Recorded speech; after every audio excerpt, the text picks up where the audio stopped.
Eu quero convidar a igreja, abra sua Bíblia, nós vamos ler 2 Crônicas. Eu vou estar lendo na Bíblia, na linguagem de hoje, pois é uma história do Antigo Testamento, e eu acredito que essa leitura vai dar uma melhor compreensão. Os irmãos ali do Data Show não têm a versão na linguagem de hoje, eles só têm a versão tradicional, então vai ficar um pouco diferente, mas o sentido é o mesmo. 2 Crônicas, capítulo 29, a partir do verso 6, do verso 6 ao verso 11. Deus me deu essa palavra para compartilhar com uma igreja, e gosto muito quando eu posso fazer essa afirmação. Deus me deu uma palavra para compartilhar com a igreja. Nem sempre os irmãos me conhecem e eu trago essa afirmação no início da mensagem, mas hoje eu quero compartilhar essa palavra. 2 Crônicas, capítulo 29, a partir do verso 6. Os nossos antepassados foram infiéis ao Senhor nosso Deus, o rejeitaram e fizeram aquilo que ele considerava mal. Viraram as costas para o templo onde Deus mora e deixaram de adorá-lo. Fecharam os portões do templo, apagaram as lamparinas e deixaram de queimar incenso e de oferecer ao Senhor Deus de Israel sacrifício que costumava a ser completamente queimada no altar que ficava em frente do templo. Por isso o Senhor ficou irado com o povo de Judá e de Jerusalém, e o que ele fez deixou todos chocados e horrorizados. Então, todos começaram a zombar de nós, como vocês bem sabem. Os nossos pais foram mortos na guerra, e os nossos filhos, as nossas filhas, as nossas mulheres foram levados embora como prisioneiros. Agora resolvi fazer uma aliança com o Senhor, o Deus de Israel, para que ele pare de ficar irado conosco. Portanto, meus filhos, não sejam relaxados, pois o Senhor escolheu para que vocês o sirvam no templo, para que ajude nos cultos de adoração e para queimarem incenso em honra dele. Estavam ali os seguintes, só até o verso 11. Para queimarem incenso em honra dele. Mais uma vez, ó Pai, nós estamos em Tua presença. Muito me alegro, ó Pai, em compartilhar a Tua palavra, mais uma vez aqui na Tua casa.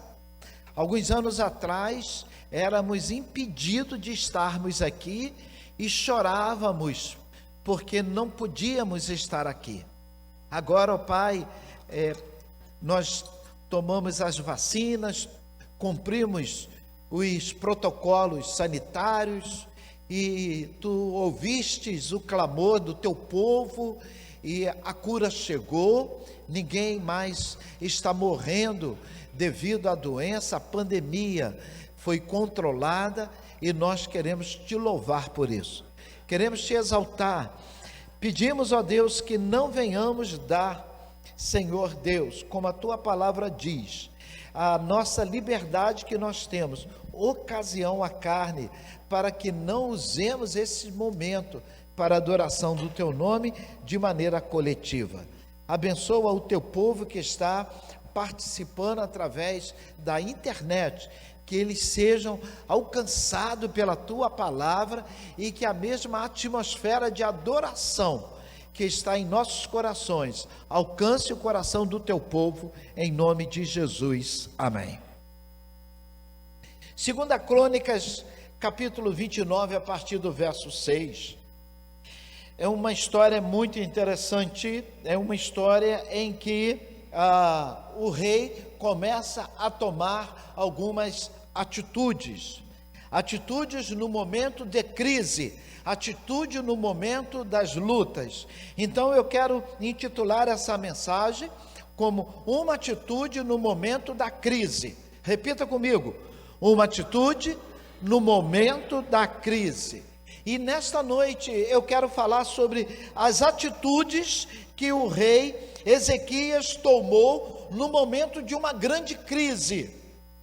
Qual atitude que você toma em momentos de crise? E eu quero trazer aqui nesta noite um pano de fundo do texto. Era um momento lastimável para o povo de Israel.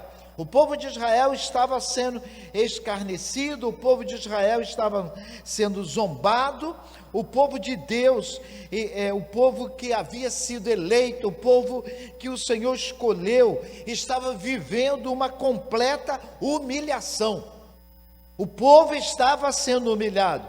O capítulo 29 que nós lemos mostra o início do reinado de Ezequias.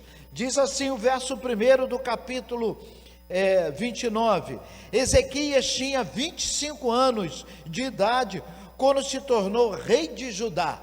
Então, aos 25 anos, ele assume o reinado de Judá, e a Bíblia diz que ele reinou durante 29 anos sobre Judá.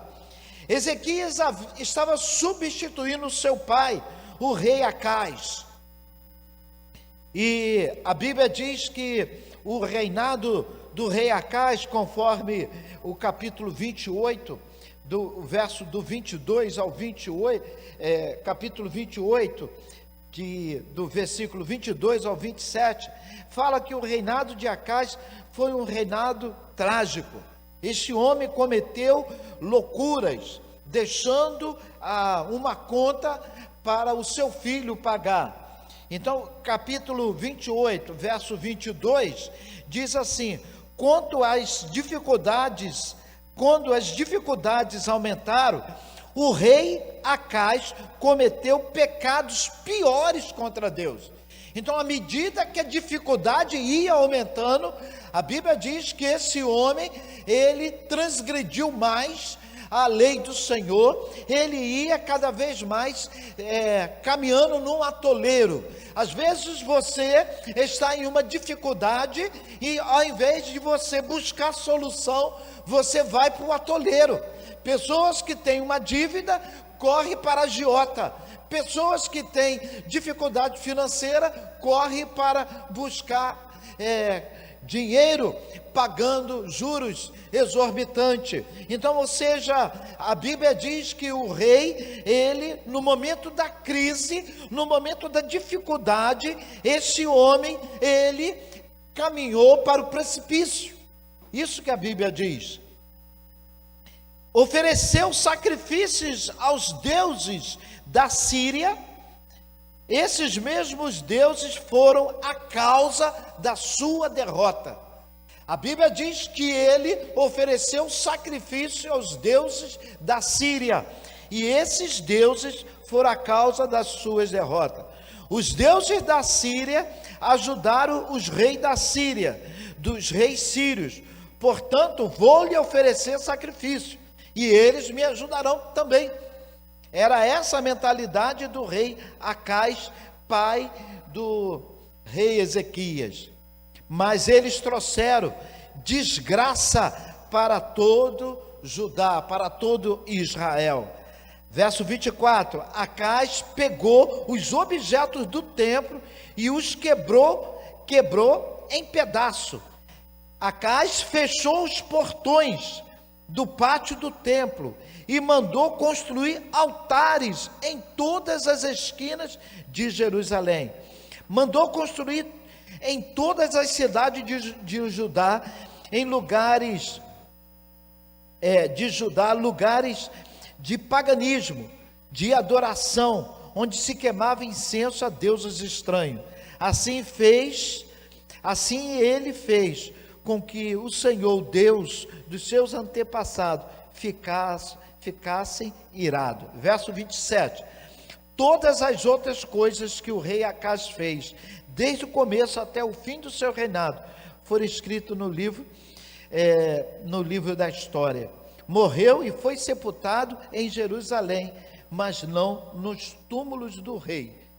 E o seu filho Ezequias ficou no seu lugar como rei. Esse homem foi tão ruim que nem os defuntos que estavam ali no cemitério falaram assim: não, aqui não quero esse cara com a gente não. Ou seja, o camarada fez tanta coisa ruim que os homens falaram assim: esse homem não é digno de ser sepultado junto com os outros reis. A Bíblia diz que foi essa a situação de Israel. Foi isso que ele passou para o seu filho.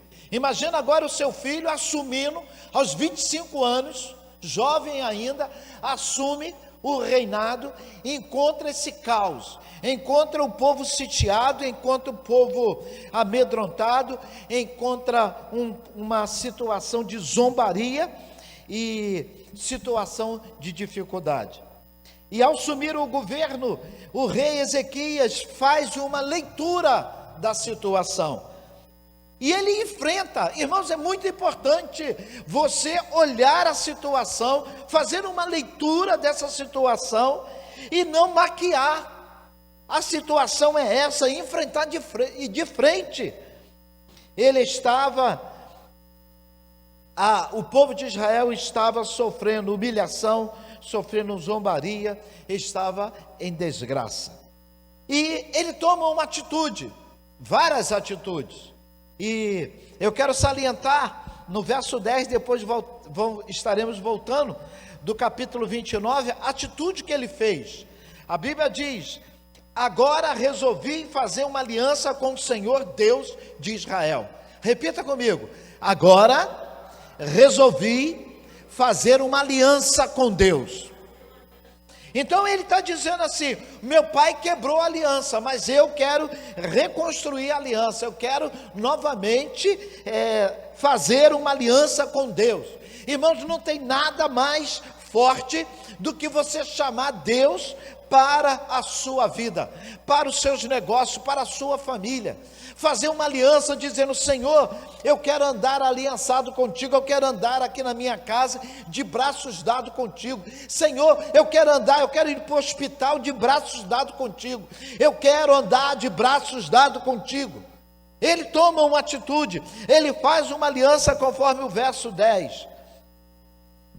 Quando aconteceu o que acontece quando nós estamos aliançados com Deus. Eu, em aliança com Deus, eu tenho a minha aliança, significa que eu tenho os meus compromissos, os meus deveres, mas eu também vou ter da parte de Deus o seu compromisso para comigo. Isso é uma aliança. Olha, Deus maravilhoso, um Deus, Ele poderoso. Eu não sou nada, e esse Deus resolve fazer uma aliança com o homem pecador, dizendo: olha, se tu me buscares, se tu se quebrantares diante de mim, o que o Senhor pede é fidelidade do teu povo. A Bíblia diz que Deus estava irado com o povo por conta da infidelidade espiritual. E o primeiro ato do novo rei foi ver os erros e assumir o problema e agir. Seu casamento está em crise, ore a Deus, arregace as mangas, mexa-se. Sua família está em crise, pare de buscar culpado, pare de terceirizar a responsabilidade. A Bíblia diz que o rei, ele assumiu, ele fez uma leitura, ele pesquisou e assumiu, tomou um compromisso muito sério. O que ele fez? Ele disse assim: eu preciso tomar uma atitude. E que atitude foi que o rei tomou? A Bíblia diz que o rei toma uma atitude para agir. Nós estamos aqui na igreja, nós sempre fizemos retiro. E o retiro era, eu levava muitos adolescentes aqui da igreja, muitos jovens, mas muitas vezes os pais não ajudavam. Muitas vezes eu tive que botar a mão no bolso e pagar para adolescente não ficar aqui em época de carnaval. Muitas vezes eu tive que fazer atitude isolada, longe do pai, longe da mãe, para trazer o filho. E às vezes o filho ia para um retiro, e lá no retiro ele dizia: seria bom se papai e mamãe estivessem aqui. Mas papai e mamãe não estavam. E por que não estavam? Não é porque retiro da igreja de Laranjeira nunca foi caro, e nunca deixamos ninguém para trás por conta de dinheiro. Então não era por conta de dinheiro. Qual era a questão? Prioridade. Prioridade. E hoje nós vemos famílias pagando o preço, não por causa do retiro, longe de mim dizer isso, que foi por causa de um retiro, mas por conta de prioridade. Isso aí é a ponta do iceberg. Mas a falta de prioridade é algo perigoso. É necessário, obrigado, irmão. É necessário nós darmos prioridade à nossa família. Então, se o seu casamento está em crise, ore, arregaça as mangas, mexa, vai passear, vai andar com a sua família. Pare de achar culpado. É a hora de agir. Se você está com crise no colégio, comece a estudar, reprograme a sua maneira do estudo. Se você está passando por alguma dificuldade, então faça uma leitura e tente agir, tente achar uma maneira de sair dessa situação. A palavra do Senhor diz que esse homem arregaçou as mangas, arregaçou para trabalhar. E ele começou a trabalhar. Ele trabalhou durante 29 anos em Israel. Eu achei muito interessante que uma pessoa com, eu acho com uns 30 e poucos anos de casado, perguntaram para essa pessoa qual era o custo, se ele lembrava qual foi o custo do seu casamento, reclamando que estava gastando muito com o casamento, com a cerimônia, e se lembrava para essa pessoa quanto foi que ele gastou no casamento. Ele diz assim: meu irmão, minha irmã, era um casal, meu casamento foi muito caro, eu pago até hoje eu estou pagando o preço do meu casamento. Ele quis dizer que não pode ser somente isolado ali na cerimônia. O preço é alto. O valor eu não sei, mas só sei que durante esse tempo eu pago até hoje. A Bíblia diz que o rei Ezequias herdou toda a lambança que o seu pai, rei Acaz, deixou. Acaz fez aliança errada, adorou deuses estranhos, importou deuses de Damasco para Israel. Ele fez com que o povo se curvasse a outros deuses. Ele bateu o recorde. Ele se tornou o pior rei na história de Israel nesse quesito. Teve outros reis que agiram de maneira ruim, mas nesse quesito. A Bíblia diz que Ezequias assumiu um reino falido, um reino sem exército, um reino sem família, um reino sem dinheiro, um reino sem Deus. Quando o reino não tem exército, quando o reino não tem família, quando o reino não tem Deus, o que fazer? Eu não sei como você está, eu não sei como está a sua família, eu não sei qual a sua expectativa, mas a Bíblia diz que ele faz uma leitura e ele enfrenta. Talvez você tenha analisado a vida, talvez você tenha pensado um pouco. A Bíblia diz que ele analisa bem a vida dele, ele analisa bem o reinado de Judá e como ele poderia gerenciar. Ele olha para si, ele olha para o reino e ele olha como ele poderia gerenciar. O que ele descobriu? Ele descobriu que ele precisava de muito dinheiro, ele descobriu que ele precisava de um exército, ele descobriu que ele precisava restabelecer famílias, Ele descobriu que ele precisava passar ânimo para as famílias, para todo o povo. Diante disso, o que fazer? O que fazer? E ainda por quebra, o rei Senaqueribe estava fazendo ameaças, mandando carta, dizendo que ia invadir. Capítulo 29, verso do 4 ao verso 6, diz assim: depois mandou chamar os sacerdotes, os levitas, para uma reunião no pátio do templo. No pátio do templo.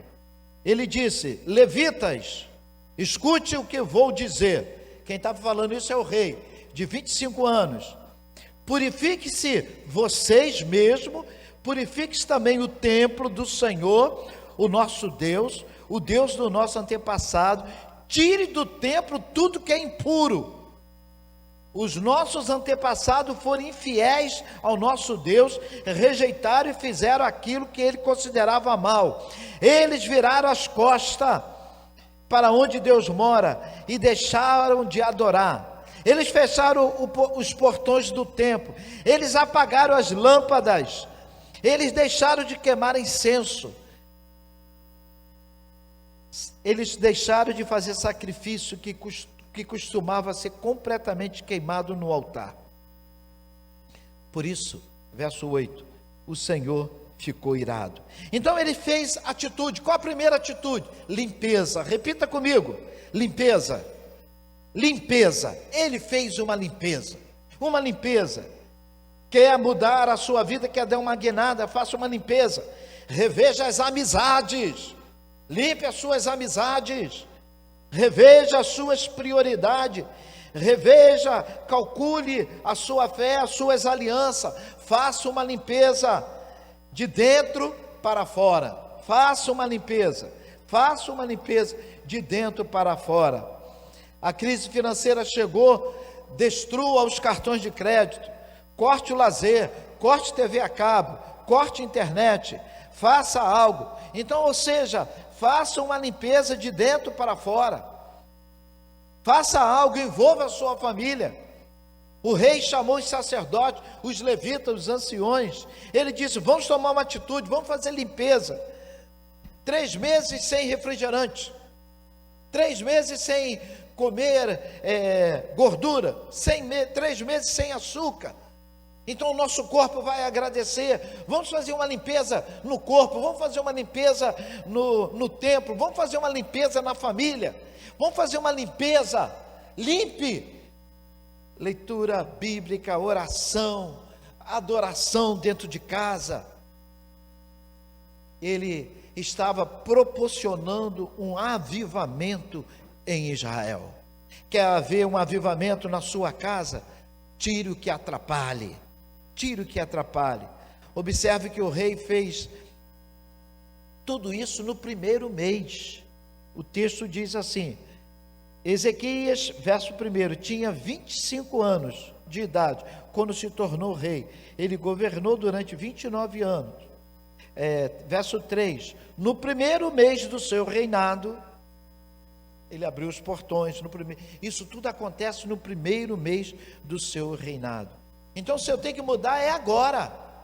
É agora, mude agora. Quando é que eu devo começar? Agora. E quando é que eu devo agir? Quando eu chegar em casa. Mas agora eu tomo uma atitude. Agora.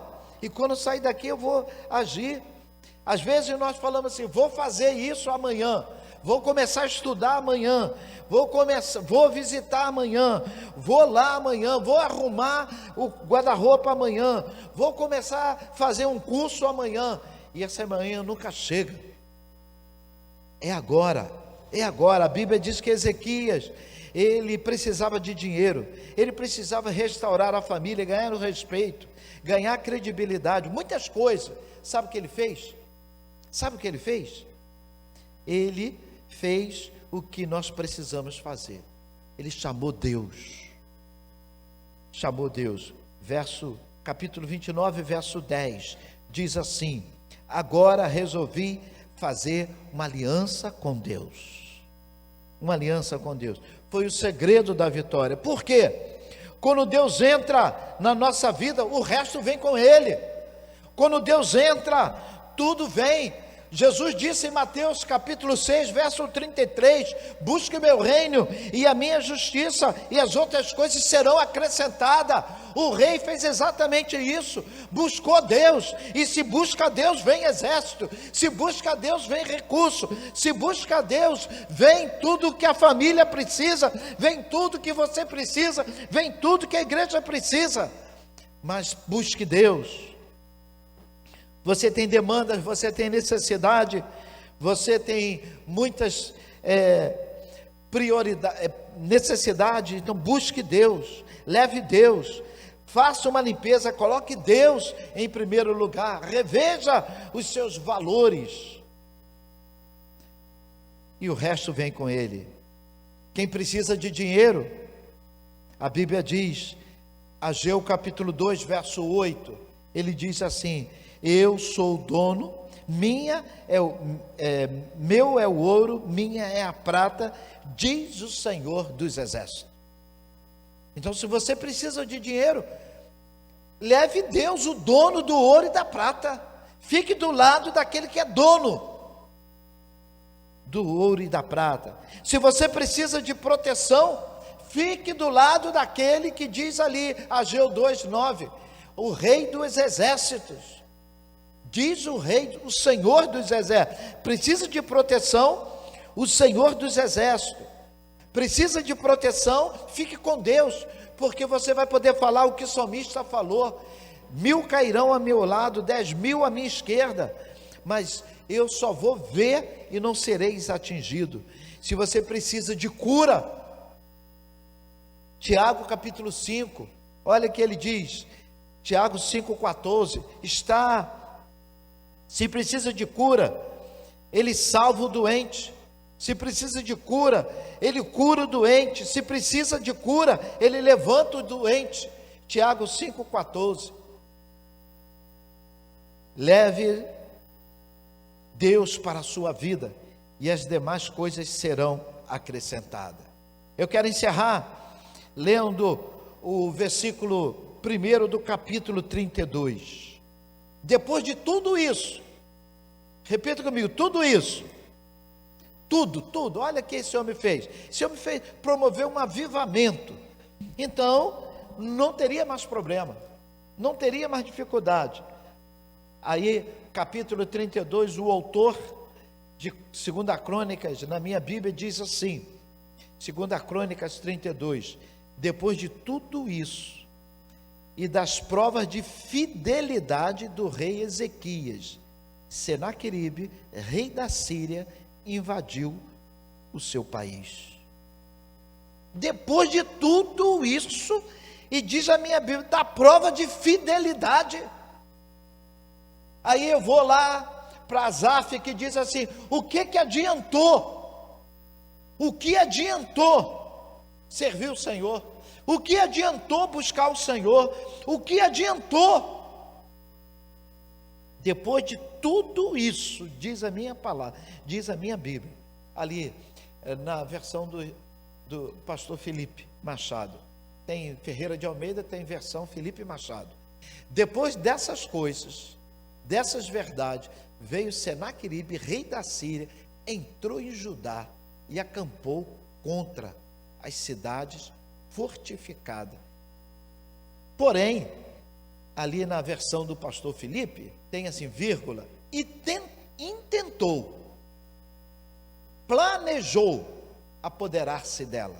Então, ou seja, ele invadiu, ele planejou entrar, ele consulta os seus oficiais, ele faz, ele acontece, ele busca, ele age, mas Senaqueribe, ele tinha feito lá no versículo 10 do capítulo 29, ele tinha feito uma aliança com Deus, e quando você está em aliança com Deus, tudo muda.